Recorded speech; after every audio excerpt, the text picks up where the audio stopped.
साकार करें सपने अपने। उफ, क्या आपको भी डर लग गया? क्या आपको भी पीपल के पेड़ से डर लगता है? क्या आपको भी लगता है कि पीपल का पेड़ डरावना होता है, इसमें नेगेटिव एनर्जी का वास होता है? अगर आपको ऐसा लगता होगा तो आपको अपनी सोच को बदलना होगा। आज पीपल की बात होगी, पीपल के कुछ अचूक उपाय बताऊंगी। आपकी गरीबी, आपके संकट, आपके कष्ट दूर होंगे। पीपल की पूजा भी सिखाऊंगी और आज मैं आपको शिवजी की कृपा दिलाने वाली स्फटिक की बात भी करूंगी। स्फटिक से कैसे लक्ष्मी जी प्रसन्न होंगी, कैसे आप मालामाल बनेंगे, कैसे शिवजी की कृपा मिलेगी, ये सब आपको पता चलेगा। हर पेड़ अच्छा होता है, शुभ होता है और हमारे लिए लाभ ही लेकर आता है। आज मैं आपको पीपल के पेड़ के कुछ अचूक उपाय बताने जा रही हूँ। इसके बाद आपके अंदर से पीपल के पेड़ का डर निकल जाएगा। पीपल के पेड़ को चमत्कारी माना गया है और इसमें कई देवी देवताओं का वास है। इसी वजह से इस पेड़ के आसपास की गई पूजा या उपाय बहुत जल्दी असर दिखाते हैं। अगर कोई भी नियम से पीपल के उपाय करेंगे तो कुछ ही समय में अपनी किस्मत बदल सकते हैं। जो लोग पैसों की कमी से परेशान हैं, उनके लिए यहाँ कुछ खास उपाय हैं। शनिवार के दिन पीपल का एक पत्ता जो नीचे गिरा हुआ हो, तोड़ना बिल्कुल भी नहीं है। कभी भी कोई भी पत्ता ना तोड़ें, जो गिरा हो उसी से उपाय करें। तो जो गिरा हुआ पत्ता है उसे गंगा जल से धोकर हल्दी और दही के घोल से अपने दाएं हाथ की अनामिका उंगली से ह्रीम लिखें। इसके बाद इस पत्ते को धूप दीप दिखाकर अपने बटुए में रख लें। हर शनिवार को पूजा के साथ ये पत्ता बदलते रहें। ये उपाय करने से आपका बटुआ कभी भी धन से खाली नहीं होगा। पुराना पत्ता किसी पवित्र स्थान पर ही रखें। अब दूसरा उपाय सुनिए। मंगलवार और शनिवार को ब्रह्म मुहूर्त में उठें बिटवीन 4 to 5।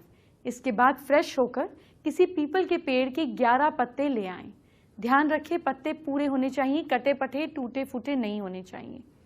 इन 11 पत्तों को साफ जल में धोकर कुमकुम या अष्टगंध या चंदन मिलाकर श्री राम लिखें। लिखते समय हनुमान चालीसा का पाठ करें। इसके बाद श्री राम नाम लिखे हुए इन पत्तों की एक माला बनाएं। इस माला को किसी भी हनुमान जी के मंदिर में जाकर वहां बजरंग बली को अर्पित करें। इस तरह ये उपाय करते रहें, कुछ ही समय में पॉजिटिव रिजल्ट आपके सामने होगा। और अब जानिए, पीपल में रोज जल अर्पित करने से कुंडली के कई अशुभ माने गए ग्रह और जो अशुभ योग होते हैं, जो कॉम्पोजिशंस होती हैं, जो प्लैनेटरी पोजीशंस होती हैं, इनके प्रभाव नेगेटिव खत्म हो जाते हैं। शनि की 7.5 या ढैया में पीपल की पूजा शनि के कोप से बचाती है। इस पेड़ की परिक्रमा से ही काल सर्प दोष जैसे बड़े बड़े योग, इनके बुरे प्रभावों से छुटकारा मिल जाता है। इसके अलावा शास्त्रों के मुताबिक इस पेड़ के सभी देवी देवताओं में वास माना जाता है। जो जहां देवी देवताओं का वास है उससे डरना कैसा। इसीलिए पीपल से प्यार कीजिए, डरिए नहीं। आपको पता है, पीपल का पेड़ लगाने वाले को जीवन में किसी भी तरीके का कोई भी दुख नहीं सताता है। उस इंसान को कभी भी पैसों की कमी नहीं रहती। पीपल के पेड़ को लगाने के बाद उसे रोज जल अर्पित करना चाहिए। जैसे जैसे पेड़ बड़ा होगा, आपके परिवार में सुख समृद्धि बढ़ती जाएगी, धन बढ़ता जाएगा। पीपल के बड़े होने तक इसका पूरा ध्यान रखना चाहिए, तभी तो आपको हैरान करने वाले फायदे मिलेंगे। अगर किसी पीपल के नीचे शिवलिंग स्थापित करा तो नियमित रूप से पूजन करना चाहिए, तभी उसकी सारी समस्याएं समाप्त हो जाती हैं। इस उपाय से गरीब व्यक्ति भी धीरे धीरे मालामाल हो सकता है। कलयुग में हनुमान जी शीघ्र प्रसन्न होने वाले देवता माने गए हैं। इनकी कृपा प्राप्त करने के लिए कई प्रकार के उपाय बताए जाते हैं। अगर पीपल के वृक्ष के नीचे बैठकर हनुमान चालीसा का पाठ किया जाए तो ये चमत्कारी फल देता है।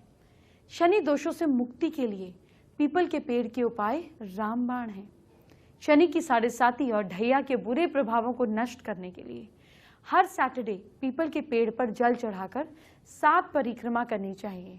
इसके साथ ही शाम के समय पीपल के पेड़ के नीचे दीपक भी लगाने चाहिए। अभी पीपल से जुड़ी और भी जरूरी बातें करनी है।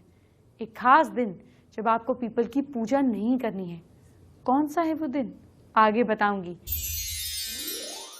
आपने भी पीपल की पेड़ की पूजा जरूर की होगी और अगर नहीं की है तो देखी जरूर होगी। हजारों सालों से हमारे देश में पीपल की पूजा हो रही है। लेकिन ये पूजा कैसे की जाती है, इसका सही तरीका क्या है, आज आपको बताने जा रही हूँ।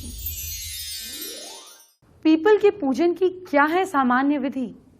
जिस दिन पीपल की पूजन करनी हो, जिस दिन पूजा करनी हो, उस दिन सूर्योदय से पहले जागकर नहा लें। सफेद कपड़े पहनकर किसी ऐसी जगह पर जाकर जहां पीपल हो खड़े हो जाएं। पीपल की जड़ में गाय का जरा सा दूध, तिल और चंदन मिला हुआ पवित्र जल अर्पित करें। जल अर्पित करने के बाद जनेऊ, फूल और प्रसाद चढ़ाएं। धूप दीप बाती और दीप जलाएं। आसन पर बैठकर या खड़े होकर मंत्र जाप करें या अपने इष्ट का, देवी देवताओं का स्मरण करें। अब आपको मंत्र बता रही हूँ, थोड़ा बड़ा मंत्र है, एक एक शब्द आराम से बोलूंगी, नोट कर लीजिए। मूल तो ब्रह्म रूपाय, मध्य तो विष्णु रूपेणी, अग्रतः शिव रूपाय वृक्ष राजाय ते नमः। आयु प्रजाम धनम धान्यम सौभाग्यम सर्व संपदम देहि देव महावृक्ष त्वमः शरणम गतः। मंत्र जपने के बाद आरती करें, प्रसाद ग्रहण करें। पीपल की जड़ में अर्पित थोड़ा सा जल घर में लाकर छिड़कें। इस तरह पीपल की पूजा करने से घर में सुख, समृद्धि और शांति बनी रहती है। पीपल के पेड़ को देवताओं का निवास बताया गया है।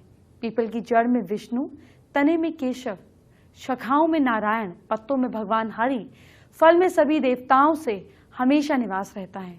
पीपल के पेड़ को साक्षात विष्णु स्वरूप माना गया है।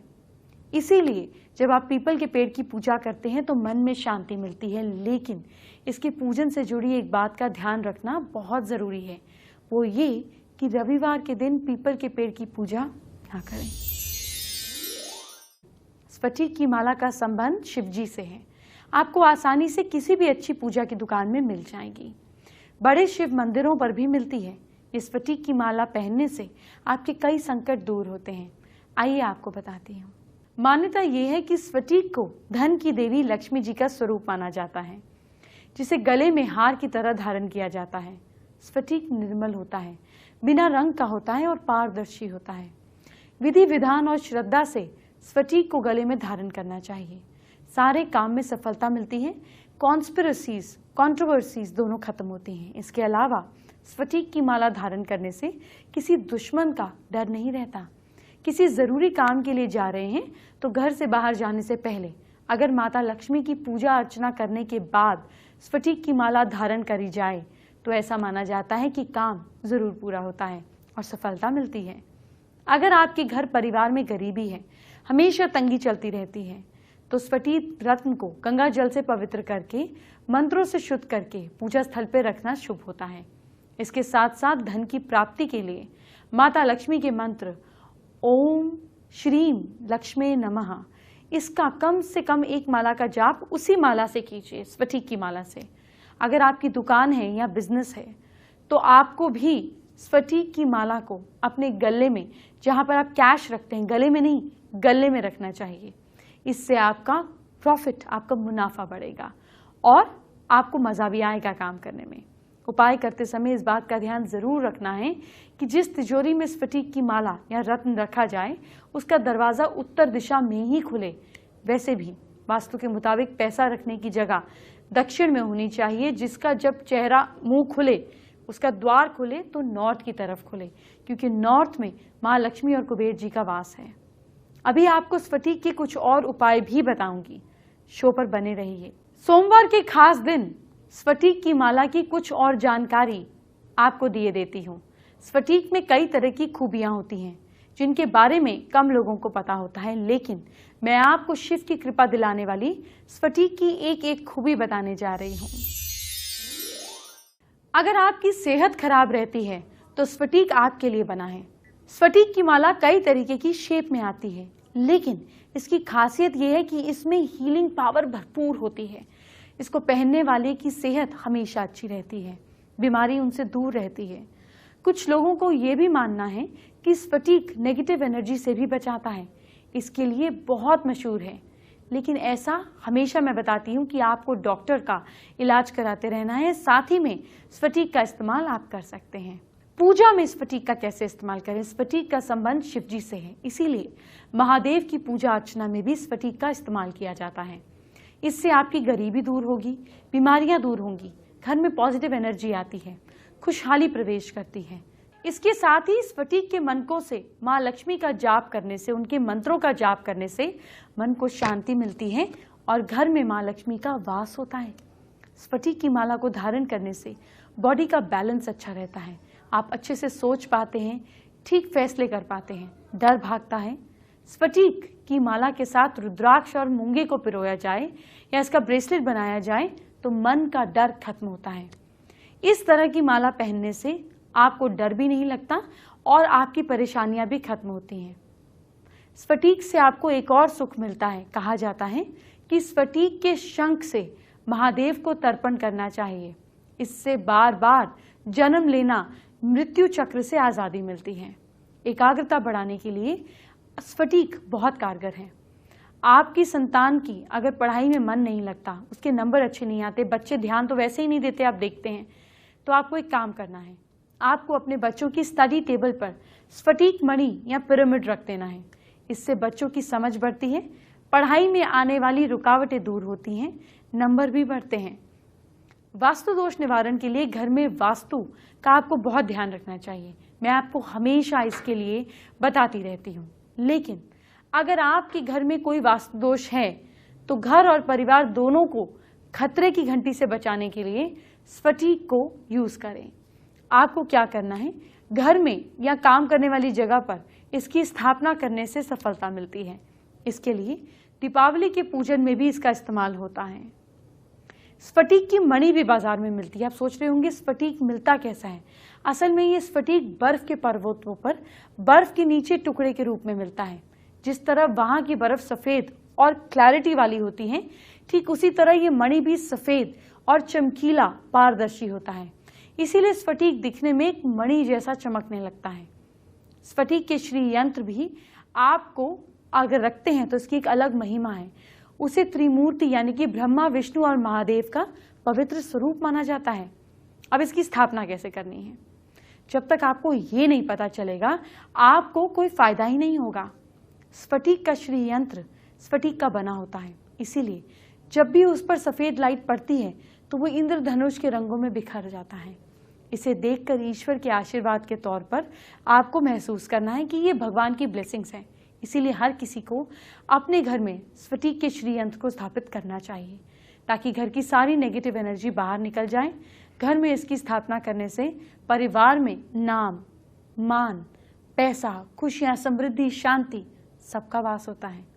अब आपको स्फटिक से जुड़ी कुछ अच्छी साइंस की बातें बताती हूँ जो भले ही आपको याद ना रखें लेकिन आपको जाननी जरूर चाहिए, क्योंकि जैसा मैं बार बार कहती हूँ धर्म में हर चीज कहीं ना कहीं साइंस से जुड़ती है, लेकिन हम जानते हैं, हमें जानना जरूर चाहिए। स्फटिक को इंग्लिश में क्वार्ट्ज कहते हैं, क्वार्ट्ज क्रिस्टल भी कहते हैं। ये क्रिस्टल साफ, ताकतवर, निर्मल और पवित्र माना जाता है और इसीलिए कुछ लोग इसे प्योर स्नो और प्योर व्हाइट क्रिस्टल के नाम से भी बुलाते हैं। इसमें केमिकल में सिलिकॉन डाइऑक्साइड है। ये रंग के बिना है, पारदर्शी है, चमकदार क्रिस्टल होता है।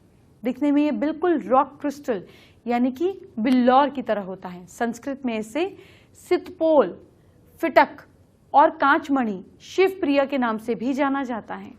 ये दिखने में एक कांच की तरह दिखता है। इसमें कई एंगल होते हैं जो दिखते हैं, इसीलिए ये कांच के मुकाबले ज्यादा अच्छा लगता है दिखने में। इसीलिए स्फटिक जरूर धारण करें।